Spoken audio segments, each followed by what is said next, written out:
నమస్తే, welcome to our channel. నేను పద్మిని. ప్రస్తుతంతో పాటు ప్రముఖ ఆధ్యాత్మికవేత్త, లలిత ఉపాసకులు, వాస్తు జ్యోతిష పండితులు బ్రహ్మశ్రీ నానాజీ పట్నాయక్ గారు మనతో పాటు ఉన్నారు. మాట్లాడదాం. సార్ నమస్తే. సార్ శ్రీమాత్రే నమః. సార్, ఎలక్షన్ రిజల్ట్స్ వచ్చిన 6 రోజుల తర్వాత సుమారుగా ప్రమాణ స్వీకారం జరిగింది. తమిళనాట రాజకీయాలు చాలా రసవత్తరంగా, డెఫినెట్గా ఎలక్షన్స్కి ముందు రసవత్తరంగానే ఉన్నాయి, రిజల్ట్స్ వచ్చిన తర్వాత రసవత్తరంగా ఉన్నాయి. ఎండ్ ఆఫ్ ది డే ఆ సీఎం ప్రమాణ స్వీకారం చేసేంత వరకు కూడా చాలా అసలు ఏం జరుగుతుంది మీరు చెప్పారు, ఖచ్చితంగా సీఎం విజయ్ అవుతాడు అని చెప్పి బలగుద్ది చెప్పారు. అదే జరిగింది. అయితే ఇక్కడ ఒక క్వశ్చన్ సార్, ఎంతవరకు సస్టైన్ అవుతుంది ఆ ప్రభుత్వం అనేది చాలా $1 మిలియన్ క్వశ్చన్ లాగా తయారైంది. 6 monthsలో ప్రభుత్వం కూలుతుందని కొంతమంది ఎనలిస్టులు కూడా చాలామంది అంటున్నారు. 1 yearకి ఖచ్చితంగా కూలిపోతుంది ప్రభుత్వం అని కొంతమంది. ఇట్లా రకరకాల జోస్యాలు వింటూ ఉన్నాము, చిలక జోస్యాలు. అసలు అస్ట్రాలజీ ఏం చెప్తోంది? మరి ఆ ప్రభుత్వం నిలబడే పరిస్థితి ఉంటుంది. అలాగే ఇంకొక ఆసక్తికరమైన విషయం ఏమిటి అంటే, త్రిష రాబోయే కాలానికి కాబోయే జయలలిత అని కూడా చాలా మంది చెప్తూ ఉన్నారు. త్రిషని ఆవిడ గోల్ కూడా సీఎం అవ్వటమే అని చెప్పి. సో ఈ రెండింటి గురించి చెప్పండి సార్, అసలు ఎలా ఉండబోతుంది, ఫ్యూచర్ ఎలా ఉంటుంది? తప్పకుండా అండి. ఫస్ట్ ఆఫ్ ఆల్ ఏంటంటే, మనం ఎవరైతే పరిపాలిస్తుంటారో, అంటే ఈవెన్ ఇప్పుడు మనకి సీఎంలు పిఎంలు మనం తీసుకోవాలి రాజుల కింద, వాళ్ళ పర్సనల్ చార్ట్ ఉండాలి, లేదా వాళ్ళు ప్రమాణ స్వీకారం చేసినటువంటి సమయాన్ని బట్టి చెప్పచ్చు. ప్రమాణ స్వీకారం మొన్న 10వ తేదీ ఉదయం 10 గంటలకి అష్టమి నాడు మిథున లగ్నంలో ధనిష్టా నక్షత్రంలో జరిగింది ప్రమాణ స్వీకారం, ఆదివారం నాడు. మరి అష్టమి రోజు చేయొచ్చా అంటే, దీనికి శాస్త్రం ఏం చెప్తుందంటే, పంచకరహితము అంటారు. అంటే దాని తిథి, వార, నక్షత్ర, యోగము, అంటే మనకి యోగకరణాలు క్యాలిక్యులేట్ చేయరు, కానీ నక్షత్రాన్ని, లగ్నాన్ని, తిథిని, వారాన్ని ఇట్లా తీసుకొని క్యాలిక్యులేట్ చేస్తారు. దీనికి రోగపంచకం వచ్చింది. రోగపంచకం వచ్చినప్పుడు, ఒక ప్రమాణ స్వీకారం కనుక రోగపంచకం వచ్చినప్పుడు, దీనివల్ల ఏంటంటే కొంచెం హెల్త్ మీద ఎక్కువ కాన్సన్ట్రేషన్ చేయవలసి వస్తుంది సీఎంకి. అంటే సీఎంకనే కాదు, అక్కడ పరిపాలించేటువంటి ప్రజల విషయంలో కూడా హెల్త్ మీద ఎక్కువ కాన్షియస్ ఉండాలి అనేటువంటి చెప్తుంది. అయితే ఇదే పంచాంగంలో మనకి ఈ యొక్క ముహూర్త భాగంలో ఒక గొప్ప విషయం చెప్పారు. ఏంటది అంటే, రవి గనక దశమంలో లేదా ఏకాదశంలో ఉంటే దోషాలు పోతాయని. రవి ముహూర్త భాగానికి లాభస్థానంలో ఉన్నాడు. సో అది కొంతవరకు మనకు హెల్ప్ చేస్తుంది. అలాగే కేంద్ర స్థానాల్లో పాపగ్రహాలు ఉంటే కూడా మంచిది. దశమ కేంద్రంలో శని కుజులు ఉన్నారు. మనం దీన్ని దశ అంతర్దశలు కూడా లెక్క కట్టవచ్చు. దశాంతర్దశలు లెక్క కడితే కూడా మనకి కొన్ని విషయాలు బయటపడతాయి. ఇతను ప్రమాణ స్వీకారం చేసిన సమయానికి మహాదశలు, అంతర్దశలు ఏమొచ్చాయి? కుజమహర్దశలో శని యొక్క అంతర్దశ నడుస్తుంది. కుజుల్లో శని, ఆ కుజుల్లో శని దశమంలో ఉన్నాడు. వాళ్ళిద్దరు కూడా మిథున లగ్నం నుంచి, లగ్నంలో గురువు ఉన్నాడు. ఈ లగ్నానికి గురువు బాధకుడైనందుకు, శని కుజులు అక్కడ ఉన్నందుకు ఇది 2030 వరకు సూచిస్తుంది. దాని తర్వాత రాహుదశ ఎంటర్ అవుతుంది ఆయన ప్రమాణ స్వీకారానికి. సో ఇది ఏం చెప్తుంది? వెరీ క్లియర్గా ఇక్కడ ఏం సూచిస్తుంది అంటే, ఒక ప్రభంజనమే అనుకోండి. అంటే ఇప్పటివరకు ఎవరు చేయనటువంటి సీఎంలతో ప్రభంజనం. చాలామంది ఇంకోటి ఏంటంటే, అందరూ అనుకుంటున్నారు ఈయన యంగెస్ట్ అనుకుంటున్నారు. కాదు, ఈయనకంటే ముందు ఇద్దరు కూడా ఈయనకంటే యంగ్. జయలలిత గారు కానీ, అంటే వీళ్ళు ఇంచుమించు ఒకే ఏజ్లో ఉండేవాళ్ళు, కొంచెం అటు ఇటుగా. కాబట్టి ఇంకొకటి యంగెస్ట్ సీఎం అని అనుకుంటున్నారు చాలామంది తెలియక. మీరు కనుక అరుణాచల్ ప్రదేశ్ సీఎంని కనుక చూస్తే 35 years ఇండియాలోనా మీరు అనేది? అవును, 35 బిలో కూడా. అరుణాచల్ ప్రదేశ్ సీఎం 35 years అయ్యాడు ఆయన. జగన్ కూడా యంగెస్ట్ అలా అంటే చాలామంది తెలియక అనుకుంటున్నారు. అంటే ఎందుకు అనుకుంటున్నారంటే, మన సినిమాల్లో ఆ మేకప్లో అన్నది యంగ్ పర్సన్లా కనిపిస్తుంటాడు కదా, చిన్నపిల్లలాగా.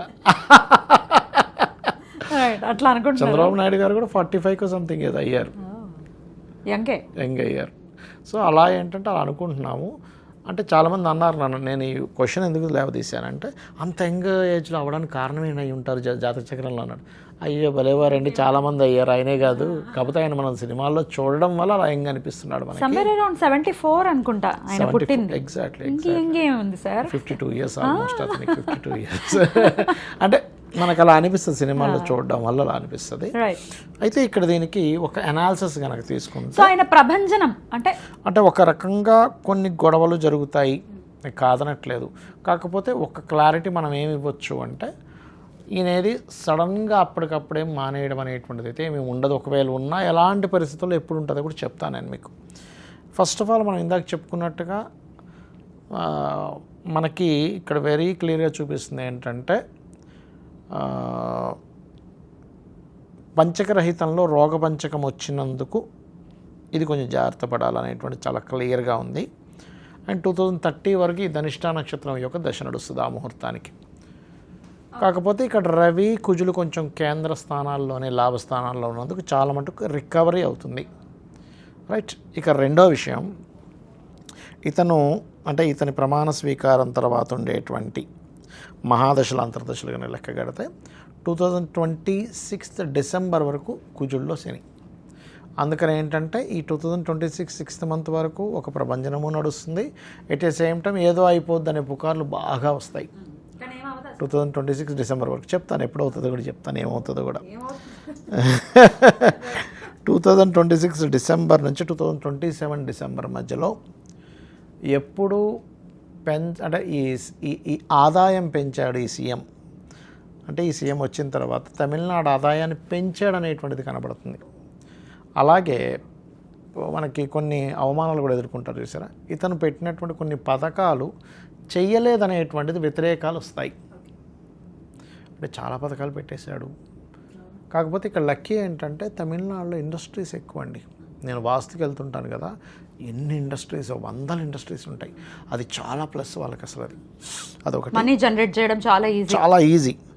కాకపోతే 2027 డిసెంబర్ నుంచి 2028 మే మధ్యలో మాత్రం కొంచెం ఇబ్బంది వస్తుంది కొద్దిగా. అంటే ఇది దింపేస్తారని అట్లాంటివి వస్తాయి. కాకపోతే ఈ జాతకానికి అంటే ఈ ప్రమాణ స్వీకారంకి ఒక సంవత్సరానికి ముందే, అంటే 5 సంవత్సరాలు నడపాలి కదా, సంవత్సరానికి ముందే ఎన్నికలు వచ్చేలాగా ఉంటుంది. ముందస్తు ఎన్నికలు వచ్చే ఛాన్సెస్ తమిళనాడులో ఎక్కువగా ఉంది. ఓకే. మరి ఫినిష్ చేస్తారు. మరి 6 నెలల్లోనూ సంవత్సరంలో కూలేదైతే లేదు. ఇది దీని పరంగా. ఇక ఆయన జన్మజాతకంలో ఏమైనా ఉంటే మనం చెప్పలేము, ఎందుకంటే జాతకం లేదు.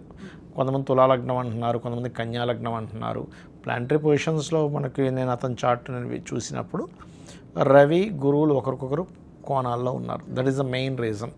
ఇప్పుడు చూడండి, విజయ్ కంటే అనుభవజ్ఞులు లేరని కాదు తమిళనాడులో, విజయ్ కంటే విజన్ లేని వాళ్ళు లేరని ఏం కాదు. మంచి విజన్ ఉన్న వాళ్ళు, మంచి అనుభవస్తులు, ఇంకా యంగ్గా ఉండేవాళ్ళు, మనస్ఫూర్తిగా మంచి చేయాలనేవారు 100 మంది 1000 మంది ఉండొచ్చు. కానీ ఎందుకు పట్టింది అంటే ఇదే దాన్ని యోగం అంటారు. ఖచ్చితంగా యోగం ఉంది. మరి ఇంకొక యోగం త్రిష, మరి ఏమిటి వాళ్ళ బంధం కానీ, లేకపోతే సరే బంధం అనేది వాళ్ళ పర్సనల్ అనుకోండి, అది పక్కన పెట్టేసి ఆవిడ కాబోయే జయలలిత అని అనుకోవచ్చా? అంటే ఒకటండి, నేను త్రిష జాతకాన్ని నేను చూశాను, బట్ టైం లేదు. ఓన్లీ ప్లానటరీ పొజిషన్స్ని అబ్జర్వ్ చేస్తే ఒకటి త్రిషలో ఉండేటువంటి జాతకంలో కోదండరామ్ యాక్సిస్ ఉంది. కోదండరామ్ యాక్సిస్ ఏం చెప్తుంది అంటే ఇది అసాధ్యం అనుకునేది సాధ్యం చేయగలుగుతారు వాళ్ళు. అది మిథునంలో రాహువు, ధనస్సులో కేతువు, దాన్ని కోదండరామ్ యాక్సిస్ అంటారు. అది రామచంద్రమూర్తికి ఉంటుంది యాక్చువల్గా ఆ కాంబినేషన్. అందుకే కోదండరామ్ యాక్సిస్. అంటే ఇది అసాధ్యం, ఇది ఎవరి వల్ల కాదనుకుని సాధ్యం చేస్తారు. ఎక్కడ సార్ ఆ ప్లానటరీ పొజిషన్? మిథునంలో రాహువు, ధనస్సులో కేతు. ఓకే. అంటే ఇది అసాధ్యం. ఇప్పుడు రామచంద్రమూర్తి చూడండి, అసలు ఏంటి లంకకి బ్రిడ్జ్ వేసుకొని వెళ్ళిపోయాడు ఆయన కొన్ని డేస్లో, అది కూడా. ఓకే. అలా ఎవరి జన్మజాతకంలో అయినా శుక్రుడి నుంచి రవి కనుక లాభంలో ఉంటే వాళ్ళ రాజకీయ యోగం పడుతుంది. వారికి శుక్రుడి నుంచి రవి లాభంలో ఉన్నాడు. శుక్రుడి నుంచి శుక్రరాహులు కలిసి ఉన్నందుకు లగ్జరీ యోగం మనం చూస్తున్నాం, ఎంత లగ్జరీ లైఫ్ అవుతున్నది. అండ్ శుక్రుడు సహజంగానే ఫ్యాషన్, సినిమా ఫీల్డ్ కాబట్టి ఆ రకంగా ఆమె లైఫ్ అనేది ఆ రకంగా వెళ్ళింది మనకు తెలుసు. కానీ శుక్రుడిని సప్తమంలో కేతు ఉన్నందుకు వివాహ సంబంధించిన విషయాలు మాత్రం సరిగ్గా ఉండవు వాళ్ళకి. బట్ సీఎం నవ్వుతాను అని చెప్పి ఆవిడ 20 ఏళ్ల క్రితం చెప్పిన వీడియో ఇప్పుడు వైరల్ అవుతుంది. సీఎం అయ్యే సీన్ ఉందా సార్? సీఎం అంటే రాజకీయంగా రాణించే యోగం అయితే ఖచ్చితంగా ఉంది. సీఎం అయ్యే యోగం ఉందా లేదా అంటే ఎప్పుడైనా సరే గుర్తుపెట్టుకోండి, ఒక పోటీ జరిగేటప్పుడు ఎంతమంది అయితే పోటీ చేస్తున్నారు సీఎం సీట్ కోసం, 2-3, వాళ్ళ 3 జాతకాల్లో ఉండే డేటు, టైము, ప్లేసులు తీసుకొని డిసైడ్ చేసి చెప్పాల్సిన అంశం అది. ఇప్పుడు ఈయన పోటీ చేసే టైంలో ప్రత్యర్థి జాతకం కనుక బలంగా ఉందనుకోండి అప్పుడు అవ్వకపోవచ్చు. ఇప్పుడు మనకి చంద్రబాబు నాయుడు గారు సీఎం యోగం ఉంది, ఒకసారి ఓడిపోయారు, ఒకసారి గెలిచారు. గతంలో 2 సార్లు 3 సార్లు మన మొత్తం ఉమ్మడిగా ఉన్నప్పుడు ఆయన చేశారు, అవునా కదా.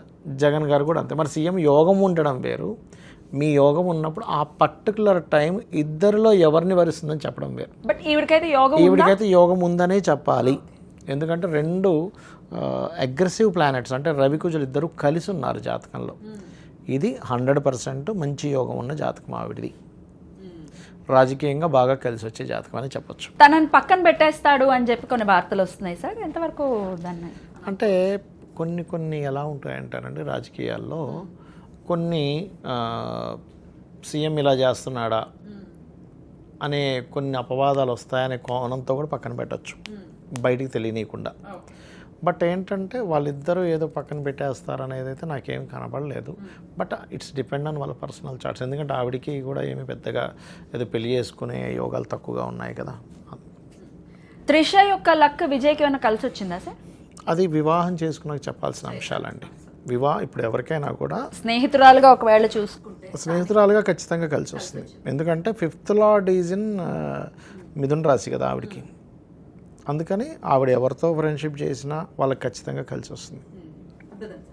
ఇంకా వీళ్ళందరూ పోయి ఇప్పుడు ఫ్రెండ్షిప్కి వెంబడి పడతారు. ఆవిడ చేయాలిగా.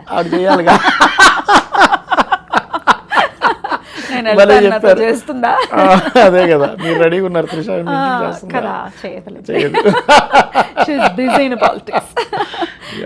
చాలా బ్యూటిఫుల్ గా ఎక్స్ప్లెయిన్ చేశారు సార్, కృతజ్ఞతలు. నమస్కారం సార్. శ్రీమాత్రే నమః.